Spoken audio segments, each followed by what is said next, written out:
Mehrabad, where we stayed, in the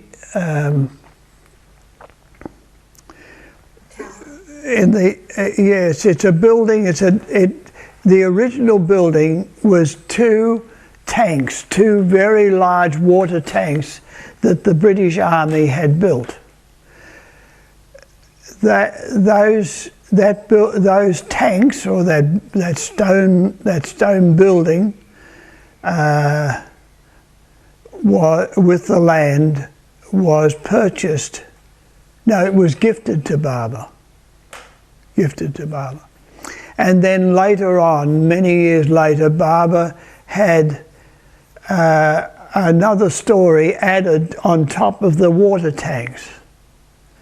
Now, those water tanks became, in effect, 2 rooms with another story built on the total length of the tanks.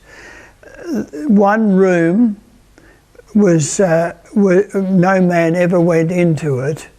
It was occupied by Mayra and Money, and Baba would visit them there, and also some of the other women would also come in and out, but no man ever visited there. The other room, which was sort of on the west side, was the room, how would you say, like a sitting room. And that was the room that Baba used with us. He would have us there when he gave us discourses. And okay, so after the darshan program, the next day was us settling in, because we'd only just arrived the night before the darshan program. So we hadn't had time to, as it were, settle in. And where we settled in was this upper room that I mentioned, and beds had been set up very nicely. Baba looked after us. He was the perfect host. No two ways about it. The beds all had mosquito nets, little cupboards. There were room between the beds for people to have their suitcases and so forth. It was very comfortably set up. And okay, so that day we settled in. Now that day, thinking back, I remember now that was my first experience of the greater outward enthusiasm of the Americans. They were so much more outgoing, and also they had all, except for one other, they had all met Baba. And so they talked about their experiences of being with Baba. And with myself, I was brought up, you could say, much more in an English image, an English way of life image. And so I was not at all accustomed to talking about my feelings and experiences and what they meant and how their significance, you could say. But the Americans were full of this, and they were very outgoing. And I was conscious of the fact that, as far as I was concerned, I didn't know anything about spirituality. That wasn't what I was on about. The only thing that I could say was that I was still intent on, I certainly was intent on knowing what was life all about. And I had continued very much reading books on the Sufi masters, books on Christianity, and also books on psychology that happened to be recommended to me as being people, writers, psychologists, writers who were how would I say, more free thinking than a narrow psychology as it was given to me at the university. And at the same time, Meher Baba simply meant to me one who was, okay, I want to serve him, tell me whatever he might ask of me, I would want to do.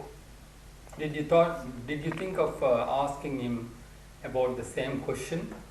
No. Okay. No, I never asked. I only asked him one question in my life. The 5 times that I was with Baba, only one question was ever asked, and I've come to that when I come to my interview with him.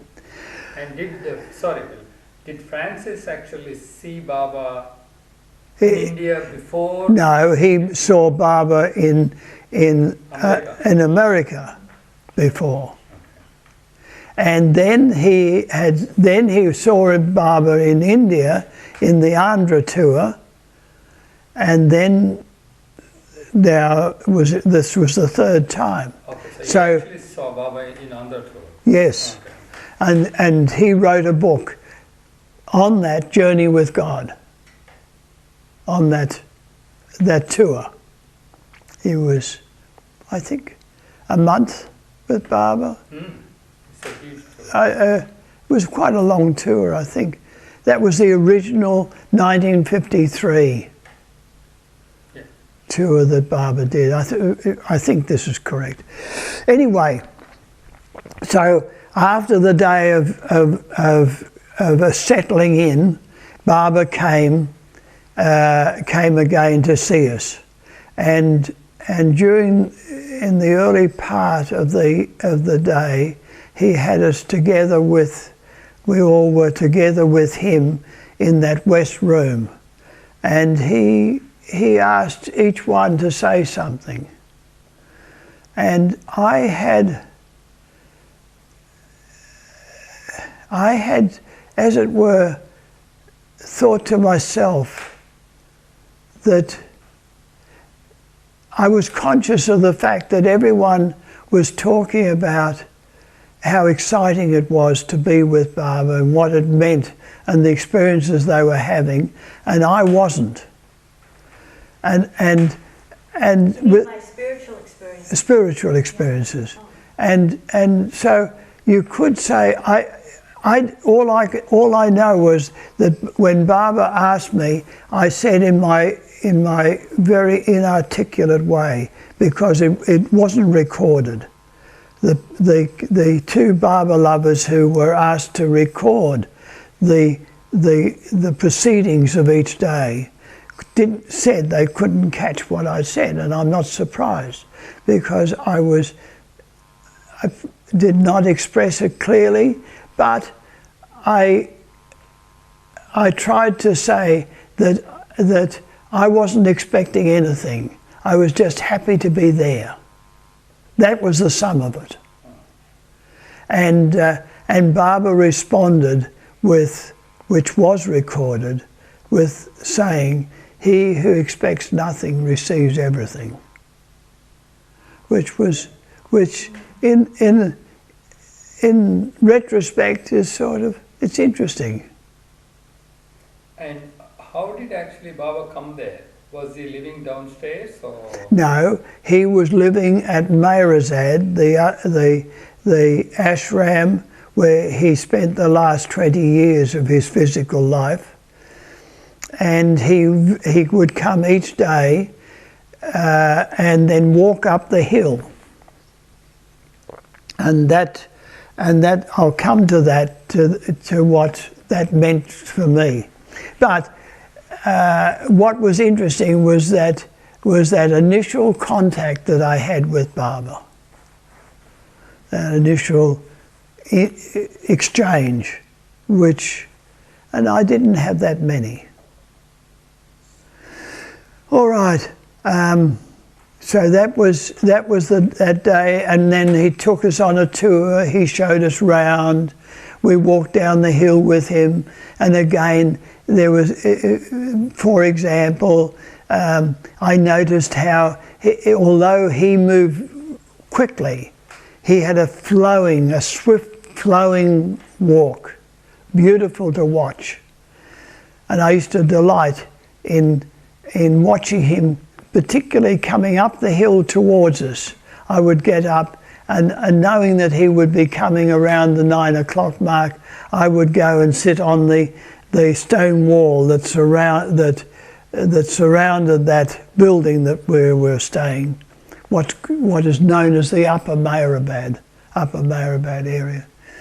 And I would watch him come up the hill, and I used to amazed at how beautifully he would flow, he would walk up, and at the same time, without hesitation, without breaking that flow, he would collect a stone from the road, the path, and throw it to the side.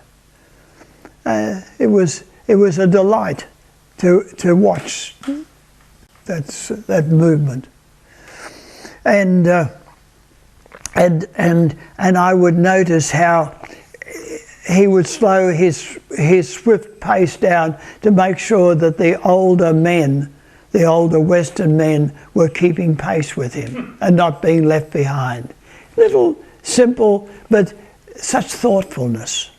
These things register, and so, you know, I don't know, spirituality. To me, spirituality means that personally, I would be happy if I lived a better life